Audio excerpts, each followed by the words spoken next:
back, Crusaders. I'm Max Williams. And I'm Elise Newman, welcoming you back to our second to last week of school, for the underclassmen and our juniors at least. That's right, today marks the end of the school year for our seniors as they complete all their finals. It hasn't been an easy year for them at all, and they've had to deal with COVID guideline after COVID guideline.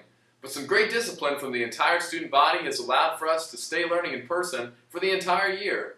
Congratulations to all of our senior class for persevering and accomplishing so much over the past 4 years. As they finish their year strong with their last couple of high school exams, our juniors are prepping to fill their shoes. Head of House and Peer Minister announcements come out by the end of the week. Here's Allison Herbert with Mrs. Schuler and Father Patrick to discuss the process of choosing peer ministers and heads of house. Now that the seniors are gone, it's time for the juniors to start taking the leadership roles. Let's get an inside scoop of what Father Patrick and Mrs. Schuler have to say about the HOH and peer ministry application process. Hello, I'm here with Father Patrick, and we're just going to be talking about the peer ministry application process. So what characteristics make up your ideal candidate for a peer minister?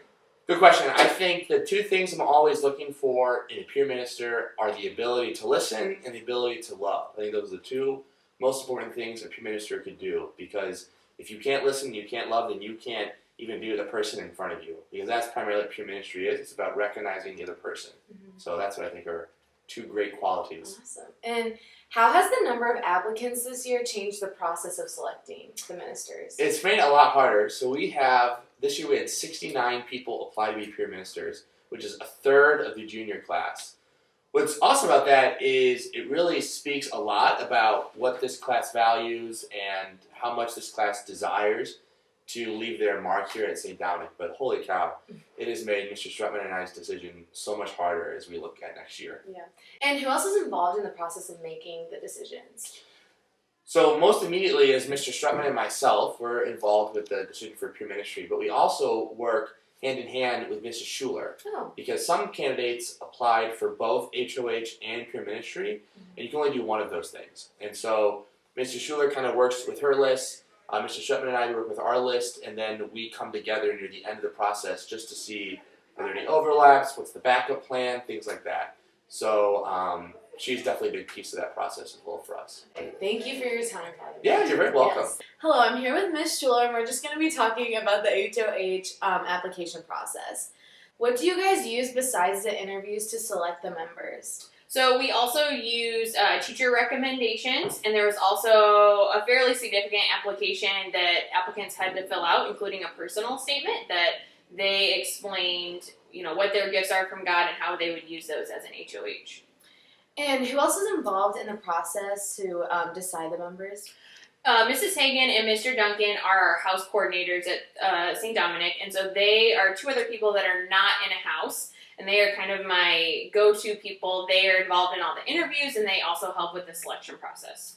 And then when can the junior class expect the letters to come out? So we are hoping to send out those letters in the second week of May, so really soon. Oh, awesome. All right. Thank you for your time. You're welcome. Thank you, Father Patrick and Mrs. Schuler, for that inside scoop on the leadership roles, and good luck to all the juniors in this upcoming week. Thanks, Allie. There sure is a lot that goes into the whole selection process, but all of those chosen will be amazing students who are going to do an incredible job leading our Crusader family all throughout the 2021-22 school year before they graduate.